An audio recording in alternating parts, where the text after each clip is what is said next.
Hello every folks, and good morning! Welcome to another edition of Know Your Unit. Today we talk about the Matriarch and the Patriarch. Essentially your laser shooting dinosaur and or snake lady, whichever you prefer. And yeah, these guys are absolutely freaking fantastic. As far as casters go, they are absolutely the best, and you should accept no substitutes. The thing about this is, while many other casters, for example, we look at something like the shamans, there'll be something along the lines of like, well, I can make damage go up. Or in the case of something like Valkyries, you got your essentially your elemental build options as well as your infinite MP, which, realistically speaking, there's not many classes that can actually spec into an elemental shield build. I forgot to mention that during their Know Your Unit, but moving on. You got stuff like your liches and all of that. You got stuff like your lord. However, even the lord cannot match how absolutely badass these guys are. So here is their shtick. Let's go take a look at their skill list. First of all, you got two choices when it comes to your weapons. You got the right choice, you got the wrong choice. You got daggers, which are going to give you sharp punishes. They're going to give you an escape move. They're going to give you a crit multiplier, which realistically you're probably just using your summons anyway. And then you got a neutral scaler. These are great options, especially your stop move right there, which is going to be great for getting them out of jams if they ever run into one. And then you have cudgels, which will punish dark stuff. Anyway, moving on.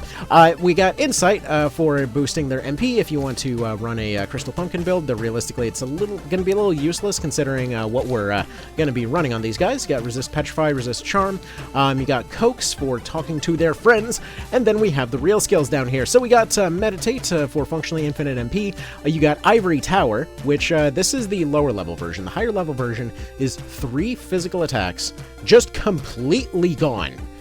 Regardless of what they are, regardless of how much they do. They're hitting 1,000, they're hitting 10,000, doesn't frickin' matter, it is 0. 3 times per round. Along with Intercession, basically will splash away 1 magic hit.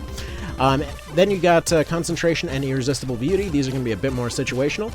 Like if you, for example, want to run a lot of pincers, Irresistible Beauty is kind of an interesting one.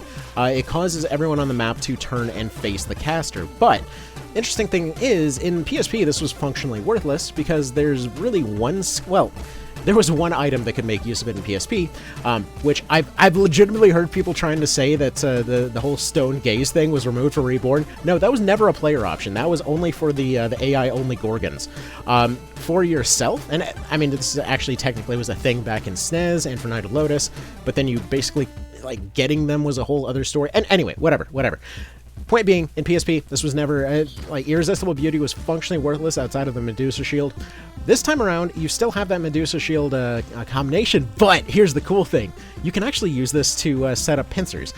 I thought this would be something completely worthless, but then I ran a bunch of pincers on a, obviously pincer-heavy team, and actually could reuse pincers in some situations, just kind of turning people around and then just going for those same hits. Allows for those 4 stacks on particular units to be a little bit more efficient. Is it tricky to pull off? Sure, but a combination of like an Enchantress paradigm shift into Irresistible Beauty, that's kind of an interesting one. Again, very tricky, but it works. And then you got Concentration for landing your debuffs, as well as giving you that minimum 30% hit odds. But again, Ivory Tower, Intercession, Meditate, those 3 are non-negotiable. If you want to give away some of your penetration by not having a weapon skill, go ahead and go for it for one of these 2. I've definitely run them using just debuffs before, though they're usually pretty good at just landing them as they are. And additionally, you can actually just go and get some Spell Strike powder and pop that on there.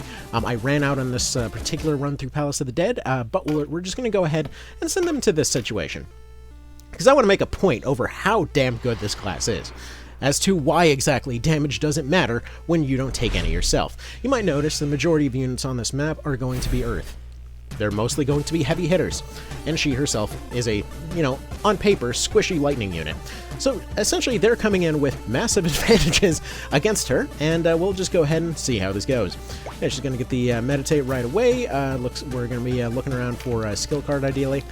Typical setup when you're going for this kind of unit is that you're going to want skill cards, you're going to want at least 2 skill cards, and you're going to want by the way, in terms of whether casters can't hit with melee, I'm sorry, that looks just fine to me.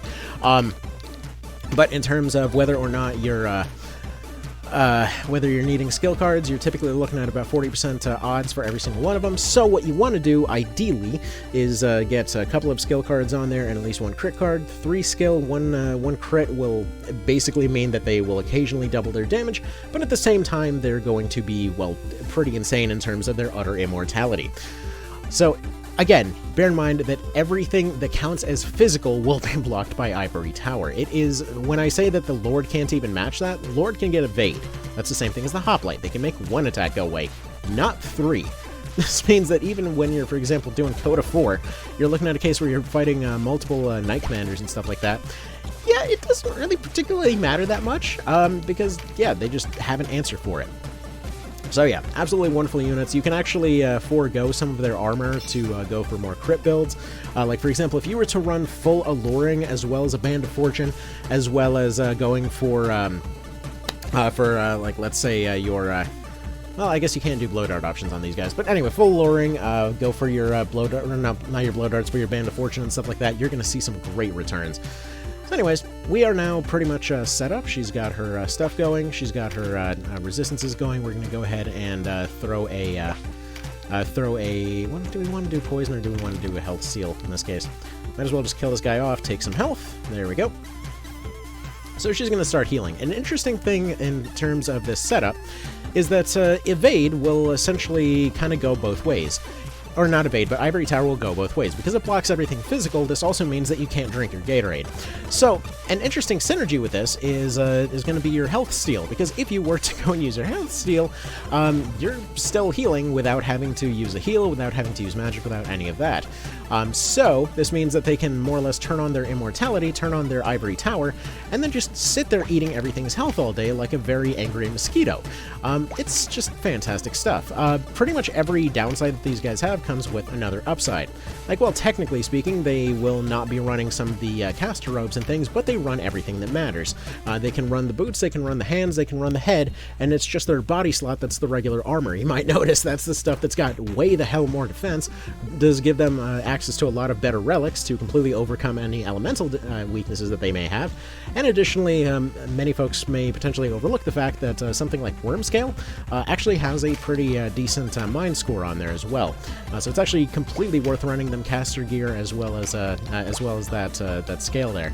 And again, this is literally all you need. If you want to heal up, you just sit here doing Drain Hard all day. Unless you're surrounded by, you know, an absolutely obscene amount of units, you might notice you only have 3 directions that you're going to be attacked from. You're just going to sit here taking resists all day. Funny exception to the item roll, by the way. If you were to go use a Jewel of the Avatar, it actually doesn't count as an item, or it doesn't count as physical this time around. Meaning that, just like you saw right there, they actually have a, they have their Ivory Tower layer, they have their parry layer, they have their dodge layer, and their dodge layer isn't actually blocked by counting as an item. So yeah, they can set up pretty darn well here, creating a case where they're resisting, they're blocking, they're parrying, they've got defense on defense on defense, and it, you know, it's just a good time for them is the thing. Go ahead and block that too. You might be noticing that, yeah, their main weakness back from the PSP version, well, actually every single one of them has been entirely addressed. Namely, back on PSP, it cost 70 TP to actually trigger this ability. Now you just do it for free. In the case of PSP, you needed to make sure that that you had enough to trigger at least one of them. You couldn't trigger both. You had an issue where they were constantly susceptible to debuffs, which basically are going to be coming from monster units far more prevalently than casters this time around, meaning that, once again, they just don't have to worry about that. So all you got to do is sit here, and you can solo maps in Palace of the Dead, even if it's your first time through with something like this. They might be pretty good, is what I'm getting at, you know? By the way, something that's especially funny is you can actually put, well, any of the usual footwear stuff on them, and usually you'll want to be running flying items or what have you, but I find it particularly funny that you can take something like the Spark Guards over there, or the, like, you can just basically warp them into a volcano and just have them sit off on the edge. Now, usually this isn't something that's going to be super useful, but it's particularly funny during the Nimith fight, because they've got a lot of dragons there. And typically speaking, you're going to want to, try to get rid of that as much as you can. And obviously you don't want them targeting your whole team. So what you do is you basically spec them out for a crit build. I don't have any alluring on this particular save file, but either way, you put them with a lower kind of crit build armor. You have them get there a couple of skill cards. You put on some spark guards. You warp them out into the volcano area, a couple of tiles away, and all of the dragons will essentially just aggro over and keep trying to splash her for damage over and over. Or, for example, you could do the same thing with if you just like set up multiple of them at the same time. It's a hilarious way to completely nullify so much of the damage in that fight. It's wonderful. And especially if you want to just make sure that you're going for one particular area, combining a Knight and Matriarch with a Matriarch like one tile over in the lava there, can again just make sure that it's going harmlessly off in that direction. In terms of the... Actually, one more detail that I just find particularly funny, the Patriarch is the only one of the normal casters, again, outside of Lord, that can actually run Dragon Slayer. So if you wanted to have a Ivory Tower Dragon Slayer, Matriarch or what have you, this actually is going to be some of the most insane anti-dragon damage that there is. Potentially even getting rid of something like Meditate and replacing this with a Drain Mind actually could work in terms of being practical. So just, something to maybe consider here. It's just particularly funny because, yeah, you already get 20% damage off of this. I think Dragon Slayer is like an additional 60%. On top of the fact that if they're hitting on a weakness, they're getting an additional 30%. Like, it goes wacky very, very quick. In fact, it's funny because in a lot of cases, this will be more or less equivalent to Dragoon level damage in their hands, just because they're already getting that extra 20% off this being the Dragon Dagger. Anyway, moving on. Daggers, just so you know, there's nothing particularly special about the Chris here. It's just a cool looking knife. But yeah, you can run them with just about dang near anything. Personally, I usually run the Dragon Fang, which is just going to be for dropping poison on something. Just worst case scenario, they run out of MP for whatever reason, like say they're drained out or something, and they just go ahead and they just stab something. This thing's poison odds are very high. You get a free cast of Poison Cloud, again, in case your Meditate doesn't roll the first couple of rounds or something. Later on, you can run something like Assassin Dagger for those extra slots and such. In terms of their elemental options, they're going to be sticking with basic elements. I'm sure there's a way to switch them into dark, but as far as all that goes, it's typically not a very particularly good idea, because they do get access to dark spells, so if you can swap them out for that through some means or another, then absolutely give it a shot. In fact, now that I think about it, are Orc Patriarchs... That's interesting. I forget if Orcs can be Patriarchs, but that might be the best Patriarch there is.